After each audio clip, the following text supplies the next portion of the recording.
हर हर महादेव जी, जय माता दी। पवित्र नवरात्रे चल रहे हैं और पवित्र नवरात्रों की अगर बात करें, शाक विसर्जन किस तरह से करना है, किस तरह से पूजा करनी है, और सबसे बड़ी बात तो यह है किन चीजों का ध्यान रखना है, किन मंत्रों का जाप करना। आज फिर मेरे साथ तृप्त शास्त्री महाराज मेरे साथ मौजूद हैं, इनसे जानेंगे क्योंकि अभी अष्टमी और नवमी आने वाली है और उसके बाद अपने अपने हिसाब से लोग जो है कुछ अष्टमी पूजन करते हैं, कोई नवमी पूजन भी करता है। तो शास्त्री से जानेंगे क्या पूरी जानकारी, किस तरह से पूजा करनी, किन किन चीजों का ध्यान रखना है। शास्त्री जी बताएं ना, क्या पूरी जानकारी है और जिस तरह से पवित्र नवरात्रे चल रहे हैं क्या कहना चाहते हैं आप? ओम भीमाक्षी भीमरूपे च दुष्टदानव दातनी मंगले च सुशीले च सदा मंगल नाशनी। इस बार जो अश्विन नवरात्रे जो 22 सितंबर को जो प्रारंभ हुए थे वो आज जो है वो सतमा नवरात्रा है। कल जो है वो दुर्गा अष्टमी जो है वो कल है 30 सितंबर को जो है वो दुर्गा अष्टमी है और 1 अक्टूबर को जो है वो दुर्गा नवमी जो महानवमी जिसे हम कहेंगे वो पूरे भारतवर्ष में जो मनाई जाएगी। और इस बार जो नवरात्रे थे, इस बार 9 की जगह 10वें दिन जो है नवमी आनी थी, क्योंकि जो तीसरा नवरात्रा था वो 2 दिन था। देखिए हमारे शास्त्र में क्या, ज्योतिष शास्त्र में कहा गया है कि जिस तिथि को सूर्य उदय नहीं लगता वो तिथि खे मानी जाती है। खे मतलब वो तिथि जो है वो खत्म हो जाती है। तो इसकी वजह से जो 2 दिन तीसरा नवरात्रा 2 दिन मनाया गया था, उसकी वजह से जो है 9वें दिन कल जो है 9वां नवरात्रा है और कल दुर्गा महाअष्टमी जो है वो मनाई जाएगी। और जो महानवमी है वो 1 सितंबर को जो है वो पूरे 1 अक्टूबर को पूरे भारतवर्ष में जो मनाई जाएगी। तो अभी मुझे बताएं कि जो लोग शाक विसर्जन करते हैं या फिर कंजक पूजन करते हैं, क्या कुछ करना है, किन मंत्रों का जाप करना और पूजा किस तरह से करनी? जो अष्टमी के दिन जो कन्या पूजन करते हैं या शाक विसर्जन जैसे हम खेतरी भी कहेंगे वो करते हैं, वो 30 सितंबर को करेंगे, यानी कल वो खेतरी प्रवाहित करेंगे और जो है कन्या पूजन करेंगे। और कन्या पूजन जो खेतरी प्रवाहित करने से पहले सबसे पहले कन्या पूजन करें।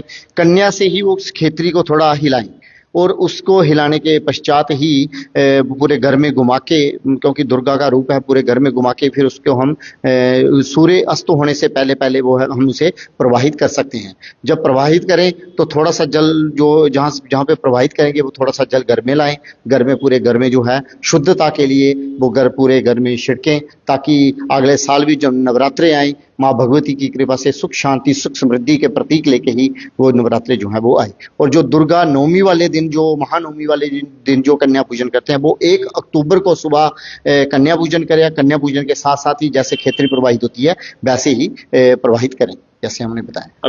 अभी जिस तरह से बात की जाए, जो आपने बताया कि 1 नवंबर को जो है 1 अक्टूबर को जो है जो अष्टमी नवमी जो है वो मनाएंगे लोग, तो किन किन बातों का ध्यान रखना है, पूजा किस तरह से करनी है? क्योंकि सबसे बड़ी बात, बहुत सारे मैसेजेस आते हैं कि जिस तरह से आपने पहले भी हमें बताया था कि जो नारियल का मुक्की स्वर करना है, किन मंत्रों का जाप करना है कि माँ प्रसन्न हो।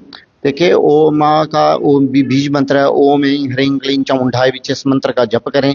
और जो नारियल जो है वो पहले नवरात्रे का रखा ही हुआ है, जो कलश का जल है पूरे घर में छिड़कें और जो नारियल है वो उसको तोड़ के पूरा जो परिवार है प्रसाद के रूप में उसको बांटें और प्रसाद के रूप में उसको ग्रहण करें जो नारियल है जी। तो अभी क्या आपका मैसेज रहेगा, क्या संदेश रहेगा तमाम सनातनियों को?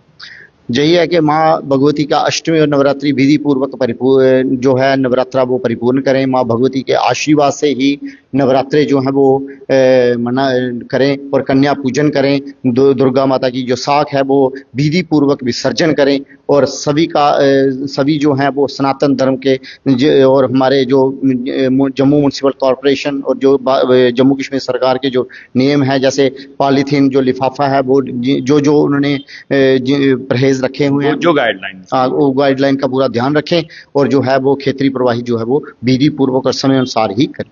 बिल्कुल सही कहा जी, तृप्त शास्त्री जी ने भी सही कहा है और हमारे देश के प्रधानमंत्री भी जी तो कह रहे हैं।